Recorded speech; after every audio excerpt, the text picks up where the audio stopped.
they come out with a flimsy excuse by saying... This is Steve Zeltzer with Pacifica. Pacifica has highlighted the struggle of Julian Assange, the journalist and publisher who is now incarcerated and imprisoned for many years. In fact, the Pacifica National Board called for his freedom. And joining us today is Vincent De Stefano, who is involved in a campaign to get support in Congress with Congresswoman Rashida Tlaib around the issue of Julian and the struggle to free him. He's not even an American. He's an Australian journalist, and he's being charged with espionage. This case has implications for every American, every person in the United States. So welcome to our show, Vinny. Thank you very much for having me, Steve. I'm actually the National Organizing Director for Assange Defense.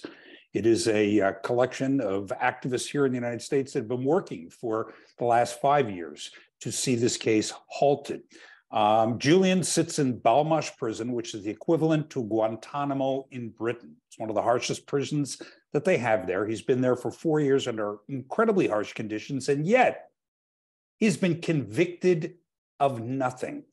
And even the charges that he currently faces extradition for, the 17 counts of the Espionage Act, with one specious claim, and on top of that, a computer hacking, which has already been disproven, creates a real jeopardy for freedom of the press here in the United States. And the reason is that the way these charges are framed are not that he lied, not that he's provided false information, or in fact, they concede the fact that everything that he's published is true. This is a record of war crimes committed with our tax dollars and in our names in Iraq and Afghanistan. And it is simply for the fact of publishing and for having these classified documents. Now, the reason this is so troubling, not just here in the United States, but across the world, is this prosecution, if it is successful, and if he is extradited to the United States, he will face trial in the Eastern District Court of Virginia. Now, that's important to mention because that court sits at the hub of all of our intelligence agencies, the CIA, the NSA. They make up the jury pool. It's been known as the Rocket Docket. That is because it has an amazing 98.2% conviction rate. Now, the espionage charges, as they are framed, are unique to other laws. First and foremost, when you step before the court, you can only say whether you're guilty or you're innocent. You cannot provide a public welfare argument. In other words, I released these documents, I released these statements because the public needed to know about what the government was doing, whether it was malfeasance or crimes or lies, but in this case, war crimes.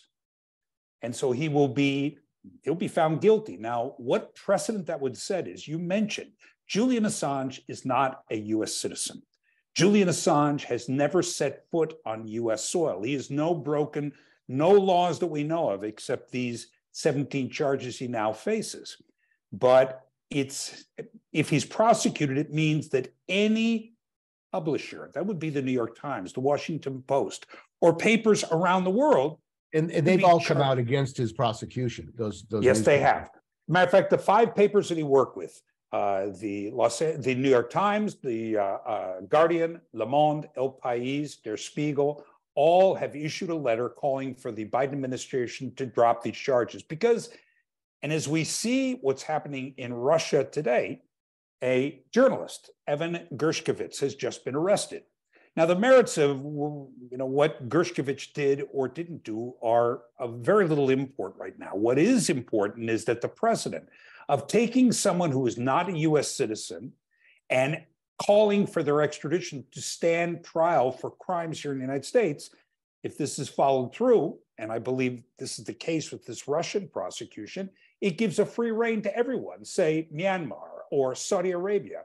If they don't like what someone publishes about them, they can call them too. Now, the Biden administration immediately issued a statement calling for the immediate dropping of the charges against Gershkovich. They talked about press freedom. They talked about the sanctity of journalism.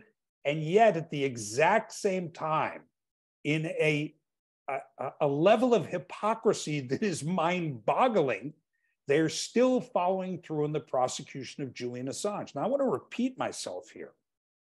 They are not saying that what he published was incorrect. They are not saying that, matter of fact, in the very opening day of his trial, the prosecution admitted that no one has been harmed by the revelations that WikiLeaks released in its entire lifespan and for the time frame that these charges are. And so they're not really talking about any harm. The way this is framed is that classified documents, which politicians release all the time for their own purposes, which whistleblowers release to show crimes, malfeasance, whatever it is, those documents become toxic. And what that means, they become radioactive. If I were to send you a document that you did not solicit from me, and I sent it and you opened up your email and it was there, you would be guilty of the exact same crime that Julian is guilty of. So what are we doing?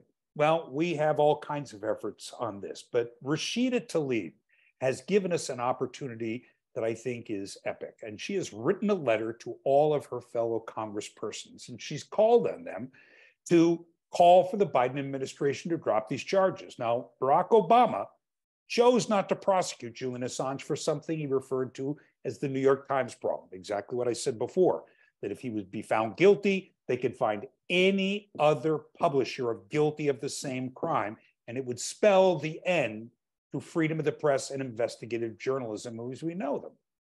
And so Rashida Tlaib's letter is based on this principle. Each congressperson, each senator, each elected official, when they take office, they swear an oath. And that oath, very important, is not to protect the president, not to protect their party, quite frankly, not even protect the country. It is to protect the Constitution against enemies, both foreign and domestic. The very first amendment to that Constitution enshrines the concept of freedom of the press.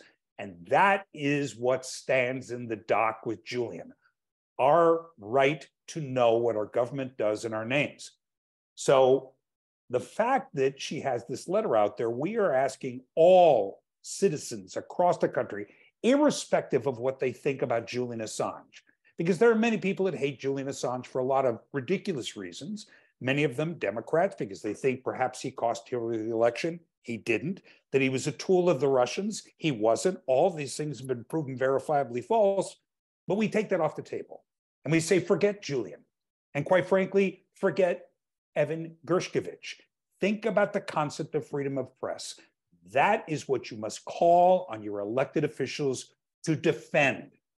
Investigative journalism and freedom of the press. And that is what Rashida Tlaib's letter.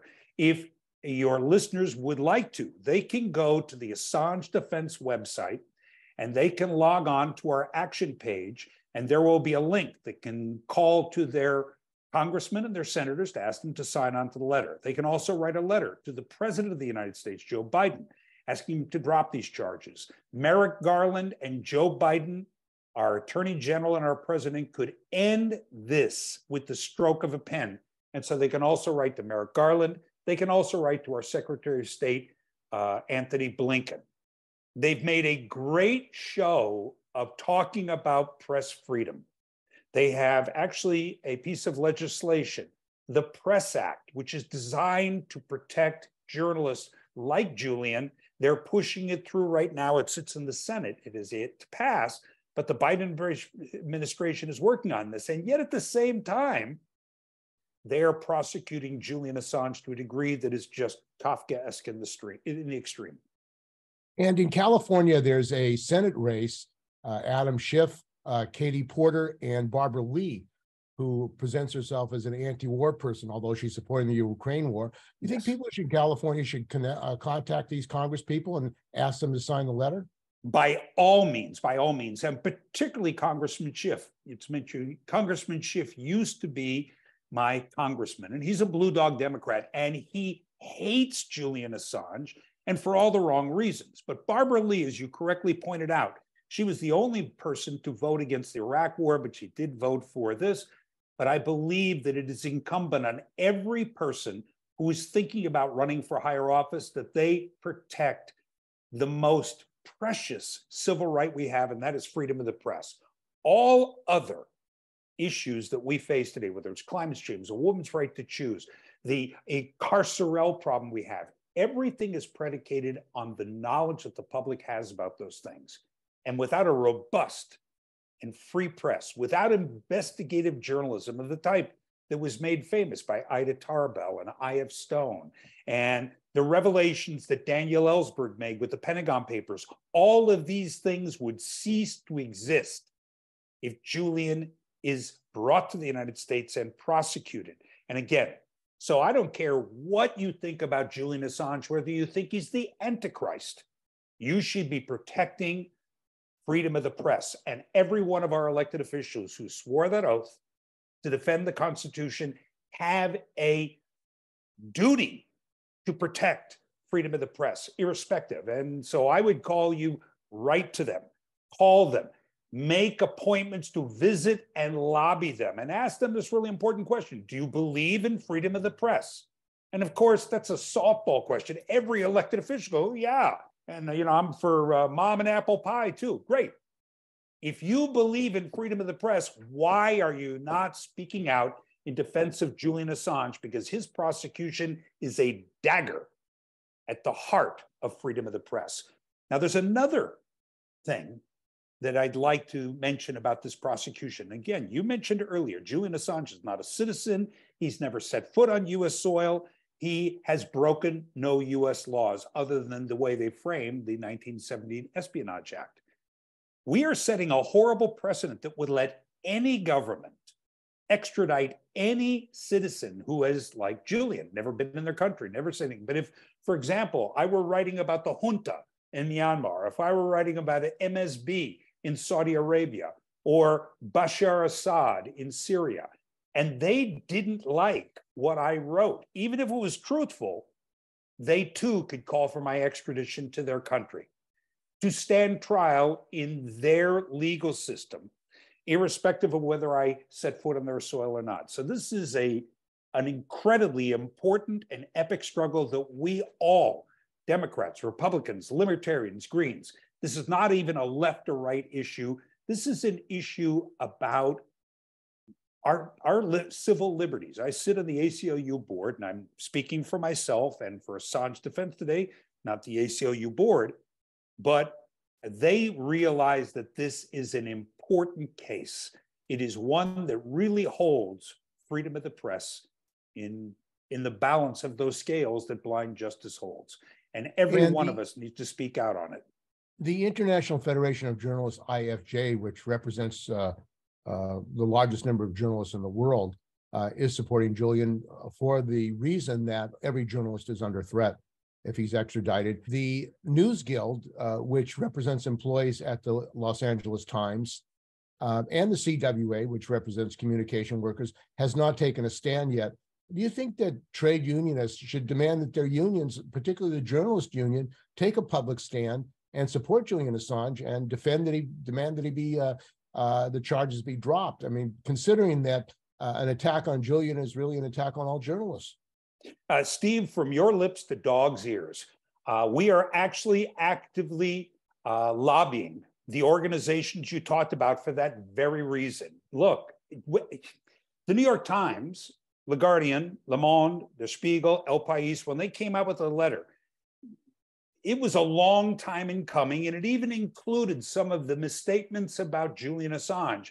But it was important that these papers of note, who won Pulitzer Prizes by the data, the journalism that Julian provided them, they spoke out for this very reason because they realized they're in the crosshairs. Every journalist should look at this like pancreatic cancer for civil liberties. Please excuse that analogy, but they should see that the target is not on Julian. That target spreads to every journalist alive today, not just journalists here in the United States, but journalists around the planet. And my local Pacific Media Workers Guild introduced a resolution to the last convention of the News Guild and around Julian Assange, and they dropped Julian's name. They said they were for press freedom, and they mentioned Khashoggi in the resolution, but they didn't mention Julian. No. So very, very strange that a resolution for Julian Assange would be dropped by the leadership of the News Guild, and it was replaced, Khashoggi's name would be put in. There is going to be a convention of the CWA in July. the issue of labor and worker rights is, I think, paramount, because a lot of journalists are intimidated by their publisher not to expose what they see as secret dealings of the United States or the wars of the United States. There's a long history of that, of journalists being threatened and attacked, even killed for exposing, like the CIA drug trade. So journalists, I think, in the United States and around the world see Julian as critical to defend. And it seems that this issue of the protection of journalists is a growing issue and a threat to all democracies to have a democratic right for journalists to speak out about what's going on. I would call on every union member to call their union leadership and ask them, why are they not standing up for this? Union membership today is at 6%. That means that 94% of the populace are not covered and protected by unions. You like a 5-day work week, you like a 40-hour work day, you like no child labor laws, thank a union, because they gave us those things, fought, bled, and died for them. Corporations and our government fought against every one of those things. And a union, by its very name, is a collection of individuals, and each individual should call out their leadership and say, we demand that you call for dropping this. Because, as I said earlier, that each issue that we silo, whether it's climate change or any of the other myriad issues that we have today, unionism is one of those most important issues. We want more unions. We want less people like Howard Schultz doing everything he can and perjuring himself in front of the Congress saying, I haven't done anything to stop unionization. I haven't done anything illegal.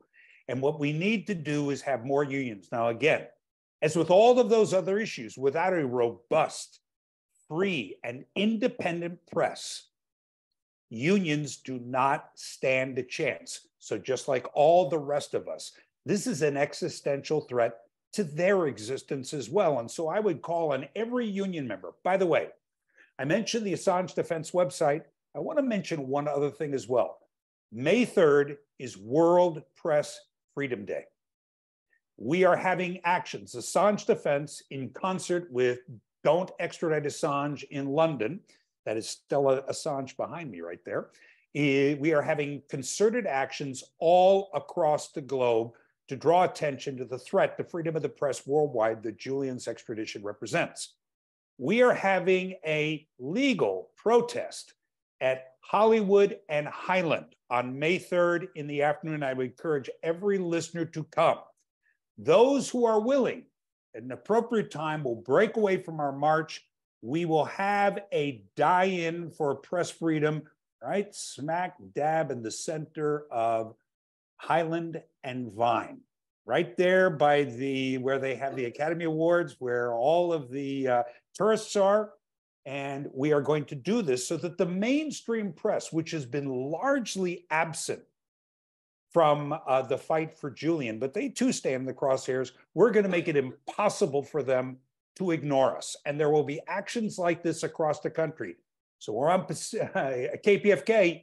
Just hop down the Hollywood freeway to Hollywood and Highland and meet us there on May 3rd in the afternoon. We will have information on that posted on our website. And if this is broadcast throughout the rest of the Pacifica Network, we will have actions in Chicago, New York, DC, Miami, North Carolina, the Pacific Northwest, San Francisco, Milwaukee, Madison, all over. And of course, all over the world as well. Well, I want to thank you very much for joining us, Vinny De Stefano. And I think the fight for Julian is a fight for all of us, our press freedoms, our voices. So thanks for joining us. Well, thank you very much for having me, Steve. I really, really appreciate it. I stand in solidarity with you and all union members across the globe.